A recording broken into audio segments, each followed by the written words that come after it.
আসসালামু আলাইকুম বন্ধুরা, আশা করি সকলে আল্লাহর মতো ভালো আছেন। কম্পিউটারের নতুন একটি ভিডিওতে আপনাদেরকে ওয়েলকাম জানাচ্ছি। বন্ধুরা, আজকের ভিডিওতে আমি উইন্ডোজ 10 এবং 11 এর কয়েকটা গুরুত্বপূর্ণ কাজ আপনাদেরকে দেখাবো। আমি এখানে মাউসের রাইট বাটন ক্লিক করার পর এখানে ওপেন যে টার্মিনাল যে অপশনটা দেখতে পাচ্ছেন, এটা উইন্ডোজ 11 এ আছে, উইন্ডোজ 10 এ নাই। তো উইন্ডোজ 11 এ টার্মিনাল অপশনের কী কাজ সেটা দেখাবো। তারপর আরেকটা জিনিস দেখাবো, আমি সার্চ বারে গেলাম, এখানে গিয়ে যদি আমি সার্চ করি রান লেখার পরে এখানে এন্টার দিলাম, রান অ্যাপটা ওপেন হলো। এই রান অ্যাপের মাধ্যমে আমরা চাইলে আমাদের কম্পিউটারের প্রয়োজনীয় যে সফটওয়্যারগুলো আছে সেগুলো ওপেন করতে পারি। সেটা কীভাবে, আজকের ভিডিওতে আমি আপনাদেরকে A to Z দেখিয়ে দেবো। ভিডিওটি শুরু করার আগে আপনাদের রিকোয়েস্ট, যারা আমার চ্যানেল নতুন, চ্যানেলটি সাবস্ক্রাইব করে দিবেন। তো আমরা ওপেন টার্মিনালে ক্লিক করে দিলাম, রাইট বাটন ক্লিক করে। তারপর আমাদের সামনে পাওয়ার শেলের যে একটা উইন্ডো আছে না, সেটা ওপেন হবে। দেখেন এখানে পাওয়ার শেলের এই উইন্ডোটা ওপেন হয়েছে। তো এখানে আমাদের যেটা করতে হবে, আমরা জাস্ট এটা অপেক্ষা করি। এরকম যখন আসবে সি ইউজার, তারপর আপনার নাম, তারপর ডেস্কটপ, এরকম লেখা থাকার পরে এখানে আপনারা যেটা করবেন, এখন ধরেন আপনি মাইক্রোসফট ওয়ার্ড ওপেন করতে চাচ্ছেন এখান থেকে টার্মিনালের মাধ্যমে, তাহলে এখানে আপনাদের লিখে দিতে হবে স্টার্ট মাইক্রোসফট ওয়ার্ড। তো আমরা স্টার্ট লিখবো, তারপর উইন ওয়ার্ড লিখবো, ঠিক আছে? আমি যেভাবে লিখতেছি সেমভাবে লিখবেন, তাহলে ওপেন হয়ে যাবে। সেমভাবে না লিখলে কিন্তু হবে না। তারপর এন্টার দিলাম। দেখেন এখন আমার মাইক্রোসফট ওয়ার্ডটা কিন্তু আমার এই কম্পিউটারে ওপেন হয়ে যাবে। আমরা মাইক্রোসফট ওয়ার্ড তো নর্মালি মাউসের রাইট বাটন ক্লিক করে ওপেন করতে পারি বা সার্চ বারে গিয়ে ওপেন করতে পারি, বাট আমরা এই উইন্ডোজ টার্মিনালের মাধ্যমে খুব সহজভাবে আমাদের এমএস ওয়ার্ডটাকে ওপেন করতে পারবো। এই যে দেখেন আমার এমএস ওয়ার্ড কিন্তু ওপেন হয়ে যাচ্ছে, এমএস ওয়ার্ড 365 ওপেন হয়ে গেছে। এখান থেকে ব্ল্যাঙ্ক পেজে ক্লিক করলে আমার পেজ চলে আসবে।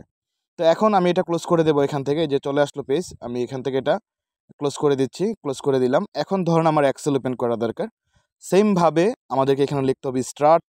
আমি যেভাবে লিখতেছি সেমভাবে আপনারা লিখবেন, তাহলে হবে, ঠিক আছে? উল্টাপাল্টা লিখবেন না। তো আমরা স্টার্ট লেখার পর এখানে এক্সেল লিখবো, তারপর আবার এন্টার দেব।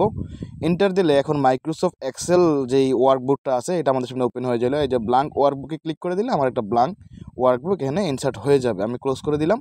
তারপর ধরুন আমার মাইক্রোসফট পাওয়ার পয়েন্ট ওপেন করা দরকার, তাহলে সেমভাবে আমাদের স্টার্ট লিখতে হবে। তারপর এখানে আমরা লিখবো পাওয়ার পয়েন্ট, ঠিক আছে? PUWER লিখতে হবে, হ্যাঁ? পয়েন্ট ওইভাবে না, PNT দিয়ে এইভাবে লিখবেন। তারপর এন্টার দিলাম। দেখেন এখন পাওয়ার পয়েন্ট প্রেজেন্টেশনও কি আমাদের ওপেন হয়ে গেছে। উইন্ডোজ 11 এই টার্মিনালের কাজটাকে আপনারা জানতেন? আমার মনে হয় না। তো আজকের ভিডিওর মাধ্যমে কিন্তু এটা শিখে গেলেন। তো ভিডিওটি ভালো লাগলে এখন একটা লাইক দিয়ে ফেলুন। তো এখান থেকে ধরেন আমরা আরেকটা কাজ দেখাবো আপনাদেরকে উইন্ডোজ টার্মিনালে, সেটা হচ্ছে আমি 5 জনের নামে ফোল্ডার তৈরি করতে চাচ্ছি বা 3 জনের নামে। তো প্রথমে আপনারা টার্মিনালে এসে এখানে এমডি লিখে নেবেন। তারপর নাম লেখার পর একজনের নাম লেখার পর কমা দিবেন, তারপর আরেকটা নাম লিখবেন, কমা দিবেন, তারপর আরেকটা নাম লিখবেন। ধরেন এখানে আমি রহিম, করিম, আজিম এই 3 জনের নাম লিখলাম। তারপর যে আমরা এন্টার প্রেস করি, স্ক্রিনে দেখেন ডেস্কটপ এরিয়াতে, ওয়াও! দেখছেন? 3 জনের নামে কিন্তু এই যে ফোল্ডার হয়ে গেছে। আপনি 3 জনের না, আপনি 50 জন 100 জনের নামেও ফোল্ডার তৈরি করতে পারবেন। সিস্টেমটা একই রকম। উইন্ডোজ টার্মিনালের মাধ্যমে এটা খুব সহজভাবে আপনারা করতে পারবেন। তো আমরা এটা ক্লোজ করে দিলাম। এখন আমি দেখাবো আপনাদেরকে রান কমান্ডের একটা কাজ। তো রান কমান্ড আনার জন্য কিবোর্ড থেকে আমরা উইন্ডোজ আর বাটন প্রেস করলাম। তারপর এই রান কমান্ড থেকে আমরা মাইক্রোসফট ওয়ার্ড ওপেন করব। সেটা আমরা কিভাবে করব সেটা আমি আপনাদেরকে এখন দেখিয়ে দিচ্ছি। তো রান কমান্ড ওপেন করার পরে এখানে আসলাম। এখানে আসার পরে এখন আমরা যেটা করতে হবে, এখানে ওপেন যে অপশন আছে, এখানে আমরা উইন ওয়ার্ড লিখবো। উইন ওয়ার্ড লিখলে আমাদের মাইক্রোসফট ওয়ার্ড যে প্রোগ্রামটা আছে, অফিসিয়াল প্রোগ্রাম, সেই প্রোগ্রামটা এখানে ওপেন হয়ে যাবে। তো আমি উইন তারপর ওয়ার্ড লিখলাম, তারপর ওকেতে ক্লিক করে দিলাম। দেখেন আমার মাইক্রোসফট ওয়ার্ড 365টাকে ওপেন হয়ে গেছে। তারপর ধরেন আমি এক্সেল ওপেন করতে চাচ্ছি, সেমভাবে আমি এই রান কমান্ডে গেলাম, উইন্ডোজ আর বাটন দিয়ে, তারপর এক্সেল লিখলাম। এক্সেল লেখার পরে যখন আমি ওকেতে ক্লিক করে দিলাম, এখানে আমার এক্সেলটা ওপেন হয়ে যাচ্ছে। তারপর ধরেন আমি আবার উইন্ডোজ আর বাটন দিলাম, পাওয়ার পয়েন্ট ওপেন করতে চাচ্ছি। এখানে গিয়ে যদি আমি পাওয়ার পয়েন্ট লিখি, তাহলে দেখেন আমার পাওয়ার পয়েন্টটাও কি এখন ওপেন হয়ে যাবে। দেখছেন? ওপেন হয়ে গেছে। তাহলে রান কমান্ড দিয়ে আপনার অফিস প্রোগ্রাম ওপেন করতে পারেন। এটা আপনাদের উইন্ডোজ 10-এ কাজ করবে, উইন্ডোজ 11-এও কাজ করবে।